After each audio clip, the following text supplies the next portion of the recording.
그날에 다윗이 사울을 두려워하여 일어나 도망하여 가드 왕 아기스에게로 가니 아기스의 신하들이 아기스에게 말하되 이는 그 땅의 왕 다윗이 아니니이까. 무리가 춤추며 이 사람의 일을 노래하여 이르되 사울이 죽인 자는 천천히요 다윗은 만만이로다 하지 아니하였나이까 한지라. 다윗이 이 말을 그의 마음에 두고 가드 왕 아기스를 심히 두려워하여 그들 앞에서 그의 행동을 변하여 미친 채 하고 대문짝에 그적거리며 침을 수염에 흘리매 아기스가 그의 신하에게 이르되 너희도 보거니와 이 사람이 미추광이로다. 어찌하여 그를 내게로 데려왔느냐. 내게 미추광이가 부족하여서 너희가 이 자를 데려다가 내 앞에서 미친 짓을 하게 하느냐. 이 자가 어찌 내 집에 들어오겠느냐 하니라. 아멘. 다윗이 사울의 위협을 피해서 은퇴한 사무엘이 있던 라마로 도망을 칩니다. 라마라고 하는 곳에는 나이옷이라고 하는 공동체가 있었는데 여기는 선지자들을 키우는, 그러니까 오늘날로 말하면 신학교 같은 곳입니다. 사울은 여기까지 군사를 보내서 다윗을 잡으려고 했는데 그때마다 번번이 실패를 합니다. 군사들이 몰려올 때마다 하나님의 신이 개입을 해가지고 군사들이 선지자들처럼 예언을 하기 시작하는 것입니다. 그래서 결국 사울도 내가 직접 다윗을 잡겠다 해서 라마 나요까지 왔는데 사울한테도 하나님의 신이 임해서 사울도 예언하고 무아지경에 빠집니다. 그래서 속담에 사울도 선지자 중에 있느냐라고 하는 말이 생길 정도였습니다. 자, 그러면 다윗의 입장에서 생각해 보시기 바랍니다. 다윗은 지금 사울을 피해 도망쳤습니다. 그리고 하나님이 다윗을 지켜주시기 위해서 누가 오더라도 하나님의 놀라운 방법으로 하나님의 신이 임해서 다윗을 지켜주셨습니다. 그러면 상식적으로 다윗은 이 라마 나요스에서 안전함을 느껴야 합니다. 하나님께서 지켜주시니까, 하나님이 신이 임했으니까, 아, 하나님이 날 이렇게 지켜주시는구나, 하나님께서 이렇게 놀랍게 나를 보호해 주신구나, 이렇게 생각했어야 되지 않습니까? 근데 다윗이 어떻게 했는지를 보시기 바랍니다. 다윗이 라마 나요스에서 도망하여 하나님이 지켜주시는 라마 나요스에서 도망쳤습니다. 이상한 거예요. 상식적으로 보면 이해할 수 없는 행동입니다. 그것도 다른 사람이 아니라 바로 다윗이 그랬다는 것입니다. 또 여기서 그치지 않습니다. 다윗은 원망의 목소리로 요나단한테 하소연을 합니다.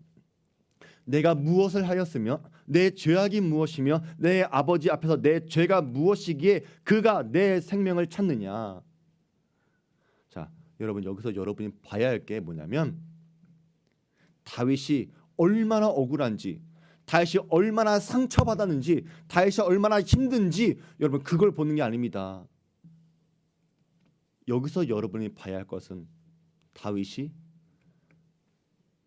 나라고 하는 단어를 얼마나 사용했는지를 봐야 하는 것입니다. 내가 무엇을 했느냐? 내 죄가 무엇이냐? 내 생명을 찾느냐? 나를 보라는 거예요. 나라고 하는 단어가 많이 나왔다고 하는 거는요, 다윗한테 지금 하나님이 보이는 게 아니라 내가 보이는 것입니다. 내가 중요한 거예요. 내가 하나님보다 더 중요하게 생각했기 때문에 내가 이 말이 나오는 거예요. 지금 하나님은 다윗을 지켜주시려고 왕의 군대나 사울 왕이 와도 해치지 못하도록 지켜주셨는데 이런 하나님의 보호하심은 보이는 게 아니라 나를 보고 있다는 거예요. 이러다 보니까 어떻게 되냐? 3절에 뭐라고 이야기하냐면 나와 사망 사이는 한 걸음뿐이니라, 이렇게 이야기하는 거예요. 그러니까 지금 다윗은 굉장히 불신앙에 빠져 있습니다. 이게 다윗의 모습이었고 사람들의 모습인 것이고 오늘 여러분의 모습이에요. 하나님은 지금까지 여러분을 인도해 주셨고 또 지금도 하나님을 여러분을 지켜주시고 사랑하고 계십니다. 그런데 여러분의 마음속에 내가 가득하면 하나님이 계신데도 불구하고 여러분은 도망칩니다. 이게 얼마나 어리석고 얼마나 불신앙이고 얼마나 말도 안 되는 것인지는요, 옆에 있는 사람들은 다 알아요.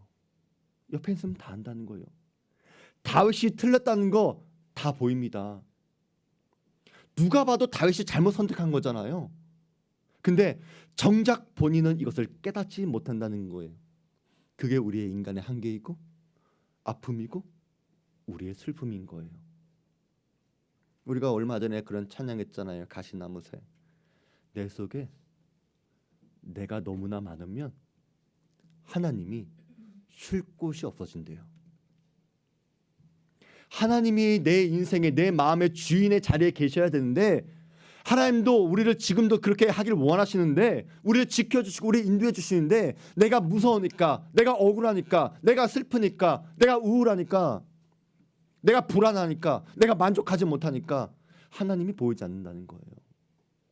그러나 사랑하는 성도 여러분, 아까도 찬양했잖아요. 그런 가사가 있었어요. 여러분, 죄의 유혹을 따라가지 마시기 바랍니다. 하나님을 원망해서도 안 되고요. 하나님의 인도하심에 불평하지도 마시기 바랍니다. 여러분이 지금까지 하나님을 믿고 섬겼던 모든 신앙의 시간들에 대해서 후회하지 마시기 바랍니다.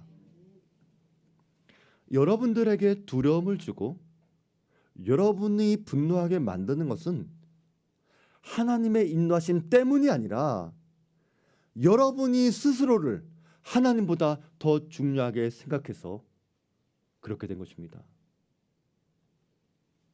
내가 나로 가득 차 있으면 우리도 다윗처럼 어리석은 미련한 선택을 하고 말 거예요. 그리고 선택만 하고 끝나는 게 아니라 그 결과도 여러분이 받아들이셔야 합니다. 다윗은 라마나요스로부터 도망치는데 그 다음부터 내내 다윗은 방황을 합니다. 이 기간이 얼마나 되는지는 정확히는 알 수 없어도 왕이 될 때까지 청년의 시절 모두를 광야에서 보냅니다. 이 광야는 하나님이 인도하시거나 하나님이 등 떠밀어서 간 광야가 아니라 다윗이 선택한 것입니다. 내가 도망쳐서 내가 스스로 광야로 들어간 것입니다. 알다시피 광야에 가면 뭘 할 수 있습니까? 광야는 정상적이지 않습니다. 광야는 일상적인 곳이 아닙니다. 광야는 뭐를 차분하게 쌓을 수 있는 곳도 아닙니다. 광야에서는 우리가 하던 모든 일상적인 수고와 노력을 다 내려놓아야 하는 곳이 광야입니다. 모든 사람들은 광야에서 능동적으로 살아갈 수 없습니다. 우리는 광야로 들어가는 순간 언제나 수동적인 인생을 살아갈 수밖에 없는 것입니다. 광야에서는 해야 되는 임무도 없고 숙제도 없습니다. 끝마쳐야 하는 마감 날짜도 없습니다. 아무것도 그를 올가매는 것도 없을 것입니다. 어떤 사역이 주어지는 것도 아닙니다. 그렇다면 여러분이 이렇게 살아간다면 편할 것 같습니까? 아브라함이나 야곱이나 요셉이나 다윗 그리고 어쩌면 여러분들도 광야에 들어가게 될 때 내가 다른 것을 하지 않아도 된다, 내가 편하다, 자유다, 여러분 그렇게 생각할 수 있을 것 같습니까? 아닙니다. 광야는 생존하는 곳이고 버텨야 하는 곳이고 견뎌야 하는 곳입니다. 그게 광야입니다. 그렇기 때문에 성경은 다윗이 라마나요스를 떠난 그때부터 그가 실패했다는 것을 보여줄 것입니다. 실패할 수밖에 없는 것이죠.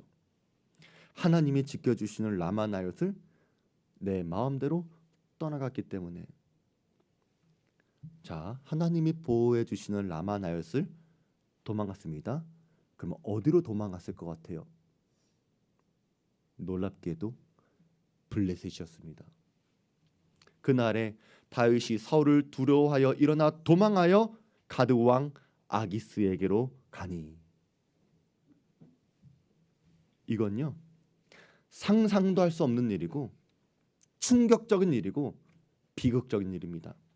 다윗이 제정신이라면 절대로 선택할 수 없는 일인데 다윗이 지금 저질러 버린 것입니다.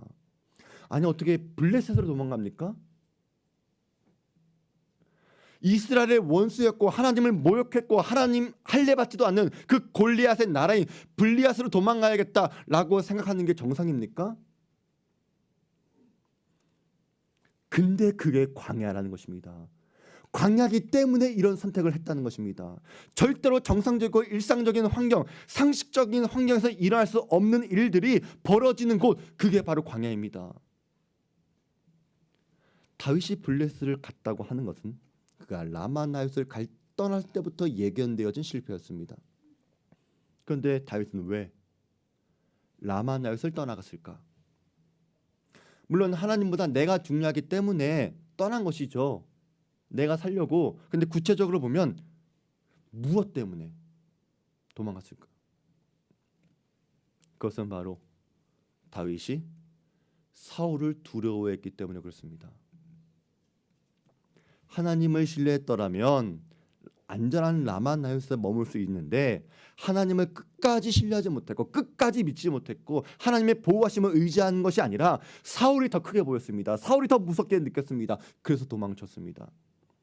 근데 여러분, 이 두려움의 문제가 해결이 될까요? 다윗이 블레셋에 도착했을 때 아기스의 신하들은 다 알아봤습니다. 왜? 골리앗을 죽인 다윗이니까. 사울이 죽인 자는 천천히요, 다윗이 죽인 자는 만만히로다, 노래 부른 것도 알고 있습니다. 근데 한 번 사람이 무서워지기 시작하니까 다윗은 계속해서 사람들이 무서워지는 거예요. 다윗은 사울이 무서워서 도망쳤는데 여기 블레셋에서도 신하들이 무서웠고 신하들이 무서워지니까 아기스 왕도 무서워지는 거예요. 사랑하는 성도 여러분, 여러분한테 어떤 문제가 생겼는데 이 문제를 해결하지 않고 그저 문제로부터 도망친다고 하더라도 그 문제는 여러분을 따라올 것입니다. 근데 도망친 곳에서 그 문제는 더 큰 문제를 가져오게 된다면 여러분은 어떻게 하시겠습니까? 다윗은 처음에는 사울만 무서웠는데 이제는 아기스 신하들도 무서웠고 나중에 아기스 왕까지도 무서워져서 또다시 도망을 칩니다. 근데 그가 아기스 왕한테 도망친다고 하더라도 다윗이 갖고 있는 이 문제, 사람을 두려워하는 이 문제는 절대로 떨어지지 않을 것입니다. 계속해서 다윗을 따라갈 것입니다. 왜? 해결하지 못했기 때문에. 그렇기 때문에 여러분들은 문제를 자꾸만 회피하는 식으로 대하지 마시기 바랍니다. 하나님께서 여러분에게 그 문제를 보여주시는 이유가 있는 것입니다. 라마나옅을 생각해 보세요. 제가 자주 말씀드리지만 내가 교회를 선택하는 게 아니라 하나님이 여러분을 인도하십니다. 다윗은 내가 라마나옅으로 도망가겠지라고 선택한 것 같지만 아니에요. 하나님은 사무엘을 주셔서 예비하셔서 라마나옅으로 이끄신 거예요. 하나님은 이곳에서 다윗을 안전하게 지켜주실 것이고 그를 이곳에서 하나님의 사람으로 바꿔주실 거예요. 제가 말씀드렸죠. 라마나옅이 뭐하는 곳이에요? 선지자 학교라고, 신학교라고. 하나님의 사람으로 만들어 주시려고 다윗을 라마나옅으로 이끌어 주셨습니다. 마찬가지로 하나님은 여러분의 인생 가운데서 여러분을 새로운 라마나옅으로, 새로운 교회로, 우리 교회로 인도해 주셨습니다. 이곳에서 여러분은 여러분이 갖고 있는 그 문제를 해결하라고, 고치라고, 하나님의 사람으로 거듭나라고, 변화되라고 여러분 이곳을 보내주셨다는 거예요. 아주 오래전에 우리 김강 목사님이 이 라마나옅을 설교하신 적이 있어요. 누가 오더라도 변화되는 라마 나역 같은 교회가 되자. 우리 권사님들은 아마 기억하실 거예요. 우리는요, 이 라마 나역 같은 교회가 되려고 했었어요. 그래서 여러분들이 우리 교회 왔을 때 하나님의 은혜가 여러분의 삶에 다 있었을 거예요. 여러분이 하나님의 은혜를 받았고 여러분 다 변화받았을 거예요. 여러분 처음에 가져서 올 때, 우리 교회 왔을 때 여러분이 갖고 있던 문제들, 지금까지 고통이 된 문제들이 있습니까? 다 해결받았을 거예요. 왜? 우리 교회가 라마나요 되기를 구했기 때문에. 이것이 하나님께서 지켜주시고 하나님께서 인도해 주셨기 때문에. 근데 다윗은 그런 라마나요에서 도망치는데 말이 안 되잖아요. 근데 다윗은 이 문제를 해결하지 못하고 도망치니까 이 두려움의 문제는 잠깐만 눈덩이처럼 불어나고 나중에 다윗이 어떻게까지 되는지를 보세요. 그들 앞에서 그의 행동을 변하여 미친 채하고 대문짝에 그적이며 침을 수염에 흘리매 아게스가 그의 신하에게 이르되 너희도 보거니와 이 사람이 미치광이로다. 어찌하여 그를 내게로 데려왔느냐. 다윗은요, 그의 인생에서 가장 치욕스러운 순간을 경험합니다. 살려고 미친 척을 하는 거예요. 정신병자가 되어버린 거예요. 대문짝에 그적이고 침을 흘리고. 이 미친 척이 얼마나 그럴듯했는지 아기스 왕도 속아 넘어갔어요. 이 미친 사람을 왜 나한테 데려왔냐. 결과적으로 보면 다윗은 삽니다. 미친 척까지 했는데 살아야죠. 근데 골리앗하고 싸웠을 때 그 당당한 모습, 만군의 여호와의 이름으로 내게 나아가노라 라고 선포했던 그 모습과는 완전 다른 모습으로 살아갔다는 거예요. 얼마나 부끄럽습니까? 얼마나 수치스러워요. 그 당당했던 다윗의 모습은 어디 갔습니까? 우리는 이렇게 살면 안 되잖아요. 다윗은 하나님의 마음에 든, 하나님의 마음에 합당한 사람이었고 하나님이 함께 하시는 사람이었습니다. 골리앗을 넘어뜨렸을 때 이 다윗이 앞으로 이런 처지가 될 거라고 도저히 상상할 수가 없었을 거예요. 근데 그가 하나님을 잊어버리고 내가 중요할 때에 그는 그의 인생에서 가장 수치스러운 자리까지 추락했습니다. 이것은 하나님의 인도하심이 아니라 내가 선택한 거예요. 그런데 그런 다윗이 우리의 모습이 될 수도 있습니다. 우리도 살아가다 보면 다윗처럼 하나님보다 내가 더 중요하게 생각할 때가 있어요. 내가. 하나님께서 이곳으로 이끄신 이유가 있는데 우리는 그 숙제를 하려고 하지 않습니다. 문제가 생기면 또 도망치려고 해요. 내가 하나님의 사람으로 바뀌길 원하시고 내가 하나님의 사람으로 바뀔 수 있는데 우리는 바뀌려고 하지 않습니다. 오늘 칼럼 보신 분이 계신지 모르겠어요. 사람들은요, 성숙이라는 말을 알아서 성숙해지고 싶어하는 사람이 있는 것 같지만 실제로 사람들은 성숙해지고 싶어하는 사람들은 많이 없습니다.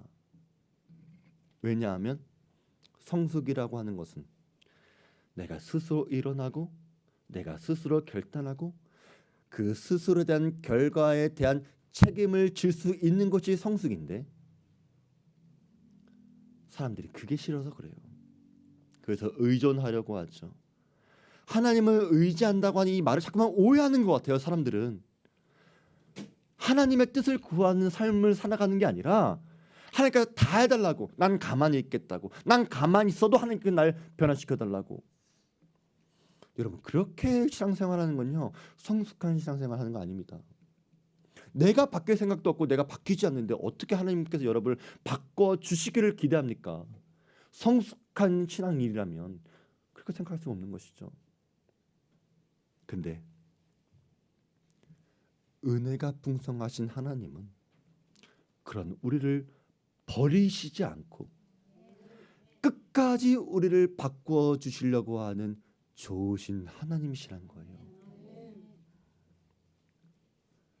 다윗은 사람이 무서웠습니다. 하나님보다 내가 더 중요했고 결국 그는 신앙을 잃어버렸습니다. 여호와는 나의 목자시니 내가 사망의 음침한 골짜기를 지날지라도 여호와의 지팡이의 막다기가 나를 안위하시기 때문에 내가 해를 두려워하지 아니하리로다. 이렇게 이야기했던 사람이 이젠 나와 사망 사이는 한 걸음뿐이라 라고 말할 정도로 바뀌었습니다. 그런데 하나님은 그런 우리를 꾸짖거나 책망하거나 혼내주신 대신 또 한 번의 변화의 기회를 주신다는 거예요. 왜냐하면 하나님은 여전히 다윗을 사랑하시고 다윗을 향한 뜻이 있기 때문에 그래요. 오늘 제목이 뭔지 아세요? 다윗의 실패, 아둘람의 은혜. 원래 오늘 22장까지 봐야 되는데 그냥 오늘 끊긴 했어요. 성경 봉독을 할 때 22장 1절 2절에 있는 말씀까지 여러분 보시기 바랍니다. 하나님께서 아둘람에서 어떤 은혜를 베풀어 주신지를 보자는 거예요. 다윗이 어떻게 달라지는지. 다윗이 미친 척을 했어요. 부끄럽지만 어떻게든 살았어요. 그리고 아둘람 굴로 도망쳤어요. 근데 그 소식을 듣고 사람들이 모이기 시작했어요. 근데 어떤 사람들이 모였는지를 보세요. 환난 당한 모든 자와 빚진 모든 자와 마음이 원통한 자가 다 그에게로 모였고. 여러분 이게 이해가 되십니까? 지금 다윗은 도망쳤잖아요. 그럼 다윗한테 어떤 사람이 필요할 것 같아요? 떨어져 있는 자존감도 세워주고 명예도 회복시켜주고 어떤 능력 있는 그런 사람들이 필요한 거 아닙니까? 사울 왕한테 가가지고 대신 오해도 풀어주고 억울함도 풀어줄 사람, 미친 짓을 하면서 수치를 겪었는데 아 그래 넌 그럴 수 있어, 이해해줄 수 있어, 아 그래 누구라도 그런 상황에 가면 다 그럴 거야, 위로해줄 수 있는 사람, 그런 사람 필요하지 않을까요? 삶에서의 갈등, 신앙에서 방황이 여러분에게 생겼을 때 우리도 그랬습니다. 나한테 도움되는 사람, 나한테 힘이 되는 교회, 뭔가 나한테 그럴 때 자존심 세워주고, 우린 그런 사람 원하잖아요. 그래 이런 거였지, 이런 사람이었어, 이런 무대였어, 이런 교회였어, 내가 찾던 거야, 내 선택이 옳았어, 거봐 내가 미친 척해서 블레셋 떠나기 잘했지, 라마나를 떠나기 잘했지. 우리는 그렇게 생각할 거예요. 근데 하나님은 나 자신도 혼자 추스르기 힘든데 나보다 더 힘든 사람을 보내주시는 거예요. 하나같이 어렵고 힘든 사람들만 보내주시는 거예요. 우리는요 되게 불편해요. 불만족스러워요. 마음 편하지 않아요. 답답해요. 이런 사람 볼 때마다. 아니 나도 힘든데 이런 사람 왜 보내줘? 근데 놀라운 거는요, 이게 바로 하나님께서 다윗을 훈련시켜 주시는 방법이었다는 거예요. 여러분은 이게 다윗한테 은혜라는 것을 여러분이 깨닫게 되기 바랍니다. 다윗이 어떤 사람이에요? 앞으로 이스라엘의 왕이 될 사람이에요. 그렇기 때문에 하나님은 이곳 아둘람 굴에서 왕의 자질을 갖추어 가라는 거예요. 내가 너에게 보내준 힘들고 어려운 사람들을 통해서 너가 이끌고 너가 리더가 되라. 너는 실패해서 부끄럽게도 이곳까지 도망쳤지만 나는 너를 다시 세우기 원한다. 나는 너를 다시 회복하기 원한다. 나는 너를 이스라엘 왕으로 세우길 원한다 하시면서 이 사람들을 보내주신다는 거예요. 그리고 아둘람 그래서 비로소 깨닫는 거예요. 나도 힘들고 나도 도망자 신세인데 나보다 더 어려운 사람들을 보면서 내가 저 사람보다 낫지 위로받으라는 게 아니라 하나님께서 나를 통해 이루실 사명을 발견하게 된다는 거예요. 그래서 힘들고 어려운 사람이 모였을 때 하나님, 왜 하나님 나에게 자꾸 이런 사람들만 보내주세요? 나에게 왜 이런 환경만 주세요? 왜 나에게 자꾸만 어려운 일만 시키세요? 그렇게 원망하는 게 아니라 힘들고 어려운 사람들을 맡아가면서 이끌어가면서 사명을 감당할 때 그의 신앙이 회복되고 성숙해지기 시작했다는 거예요. 제가 증거를 보여드릴게요. 다윗이 아둘람 굴에서 쓴 시가 있습니다. 그게 바로 시편 34편이에요. 시편 34편을 다 한번 찾아보세요. 시편 34편이에요. 성경책으로 아마 봐야 될 거예요. 왜냐하면 시편 34편의 제목이 있어요. 34편의 제목 누가 한번 읽어보실래요? 다윗이 아비멜렉 앞에서 미친 채 하다가 쫓겨나서 지은 시. 그러니까요. 이 시편 34편은요. 다윗이 아비멜렉 앞에서 미친 척하다가 쫓겨나면서 지은 시예요. 아비멜렉은 애굽의 바로 왕처럼 블레셋의 왕을 칭하는 단어가 아비멜렉이에요. 그러니까 아까 본 아기스 왕 그 사람의 칭호가 아비멜렉인 거예요. 근데 이 시는 다윗이 미친 척하고 살아남은 다음에 다행이다 내가 좋아가지고 쓴 시가 아닙니다. 시편 34편을 보면요. 하나님을 찬양하는 내용이 굉장히 많아요. 그러면 단지 블레셋으로부터 도망쳤을 때 쓰는 거라고 한다면 앞뒤가 안 맞아요. 왜냐하면 다윗은 라만 나요스에서 도망쳤을 때부터 아기스 왕 때까지 그는 신앙이 없었어요. 신앙을 잃어버린 거예요. 불신앙적인 사람이었어요. 근데 시편 34편은 굉장히 신앙적인 시거든요. 1절을 보세요. 그러니까 그렇기 때문에 이 시편 34편을 썼을 때는 그의 신앙이 회복되었을 때 쓴 시라는 거예요. 자, 시편 34편 1절 보세요. 내가 여호와를 항상 송축하며 내가 입술로 항상 주를 찬양하리이다. 그가 지금 하나님을 찬양했다는 거예요. 찬양했다는 거예요. 그리고 이어지는 9절 2절을 보세요. 내 영혼이 여호와를 자랑하려니 곤고한 자들이 이를 듣고 기뻐하리이다. 여러분 여기 2절에 나오는 곤고한 자들이 누군지 아세요? 사무엘상 22장에 나오는 아둘람 굴에 찾아왔던 그 환난당한 자, 빚진 자, 마음이 원통한 자라는 거예요. 이 사람들로 인해서 다윗의 신앙이 회복된 거예요. 다윗의 믿음이 회복된 거예요. 하나님을 찬양한 사람들로 변화된 거예요. 3절을 보세요. 나와 함께 여호와를 광대하시다 하며 함께 그의 이름을 높이세. 여러분 함께 이 단어가 보이십니까? 원래 다윗은요. 나 혼자 살아남으려고 도망치고 미친 짓까지 했었어요. 근데 이제는 나 혼자가 아니라 함께 기뻐하겠다 바뀌었다는 거예요. 다윗은 두려움의 문제가 있었죠. 사람을 두려워했어요. 사울이 무서웠고 블레셋의 신하가 무서웠고 아기스 왕이 무서웠어요. 그런데 이제 함께 높이겠다고 말하면서 사람들을 두려워하는 문제가 해결되었습니다. 내가 여호와께 간구하매 내게 응답하시고 내 모든 두려움에서 나를 건지셨도다. 두려움에서 해방되었다는 거예요. 건짐 받았다는 거예요. 다윗이 두려움과 수치 속에서 부끄러워할 때에 하나님을 찾았는데 하나님께서 응답을 해주었어요. 근데 하나님의 응답은 곤고한 자들이었다는 거예요. 그런데 이 곤고한 자들이 나를 두려움에서 구원시켜 주었습니다.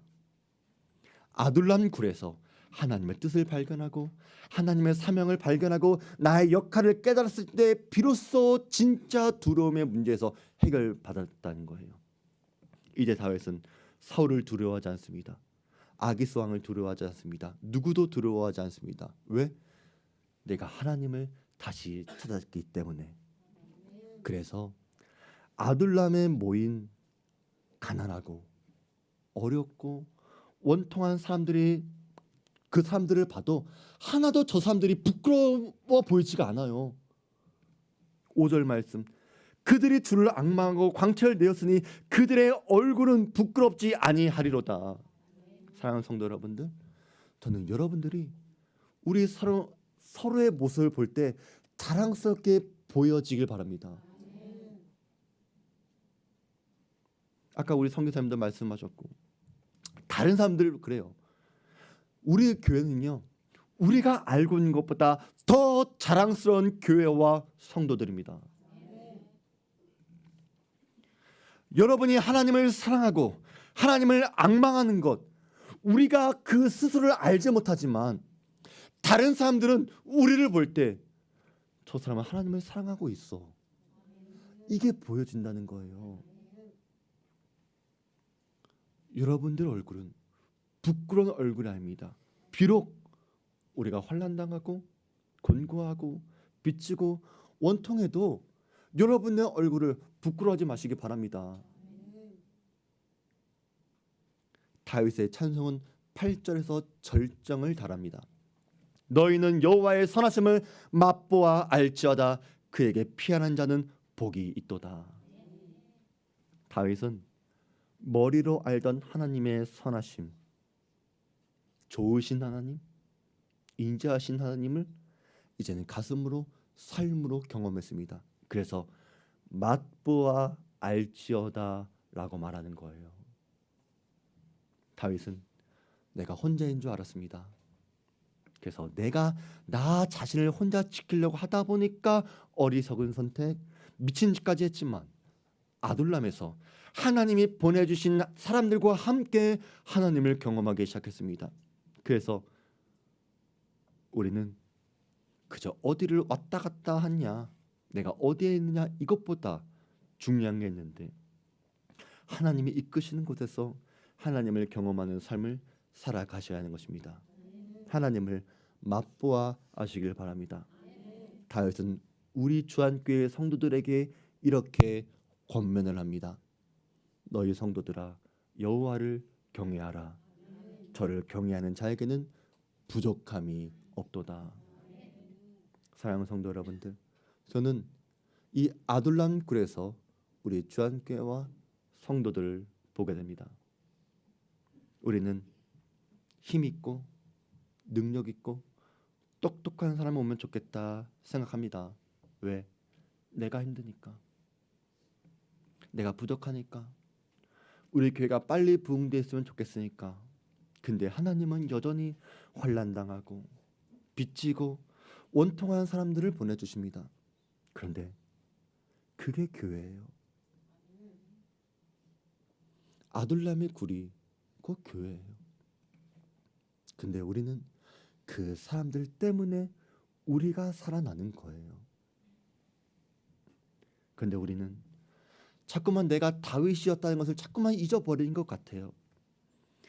내가 아둘람 굴로 오기까지 내가 얼마나 수치스러운 과거가 있었고 얼마나 두려움의 문제를 갖고 있었는지 자꾸만 잊어버린 것 같아요. 여러분들 우리 교회로 오기까지 여러분들은 자랑거리를 갖고 오신 것들이 아니잖아요. 근데 왜 우리는 그 옛날의 모습을 잊어버리고 왜 자꾸만 자랑을 하려고 하세요? 왜 자꾸 인정을 받으려고 하세요? 우리는 자꾸만 어리석은 선택을 하면 안 됩니다. 다시 내가 하나님보다 더 중요해지면 안 돼요. 그리고 하나님께서 아둘람에 보내신 이유가 있습니다. 하나님은 장차 이곳에서 다윗을 이스라엘의 왕으로 세워 가시려고 준비시키는 것처럼 이곳 아둘람 같은 주한 교회에서 여러분을 놀랍게 변화시켜 주시려고 이곳을 인도해 주었다는 거예요. 근데 또 도망칠 거예요? 우리가 함께 하나님을 바라보고 함께 하나님을 소망을 둘 때 하나님의 이름이 높임을 받으시는 겁니다. 저는 우리 교회에 이런 변화가 일어났으면 좋겠어요. 그래서 중요한 것은 지금 내가 광야를 걷고 있는가 아닌가 이게 아니라 지금 내가 하나님을 맛보아 알고 있는가, 내가 지금 어디에 있는가, 하나님의 사명을 알고 있는가, 나와 함께하는 사람이 누구인가, 이것을 깨달으라는 거예요. 여러분이 만나고 여러분이 배운 하나님은 정말로 선하신 하나님이셨습니까? 여러분이 두려울 때 하나님께 구했더니 그 기도에 응답하사 모든 두려움에서 건져주신 분이 하나님이셨습니까? 그분이 정말 여러분에게 부족함이 없고 만족함이 되시는 분이셨습니까? 이것을 알지 못하면요, 계속해서 라마나웃을 떠난 다윗의 삶을 살아갈 것입니다. 계속해서 어려움 당할 것이고 계속해서 문제 해결하지 못할 것이고 계속해서 부끄러울 거예요. 근데 여러분이 진실되게 하나님을 맛보아 알게 되었다라고 고백할 수 있다면 여러분 아둘람 굴에서의 다윗으로 바뀐 것입니다. 우리도 살다 보면 다윗처럼 처절한 실패와 어리석은 실수를 거듭할지 모릅니다. 절대로 제정신이면 선택하지 않은 일을 해버릴지도 모릅니다. 그러나 하나님의 사명이 여러분을 이끌어 가고 계심을 감사하시기 바랍니다. 하나님의 사명이 여러분을 살릴 거예요. 아둘람 동굴로 도망하겠지만 여러분들 그 권고한 사람들을 부담스러워해서는 안 됩니다. 부끄러워하지도 마시기 바랍니다. 왜냐하면 그 사람들은 여러분을 위해서 보내주신 사람이기 때문에 그래요. 사무엘서는요 다윗의 외적인 이야기를 하지만 시편은 다윗의 내면을 이야기합니다. 근데 이 두 가지 내면과 외면, 사무엘상과 시편의 이야기가 만나는 지점이 있는데 그건 바로 피난처라고 하는 단어예요.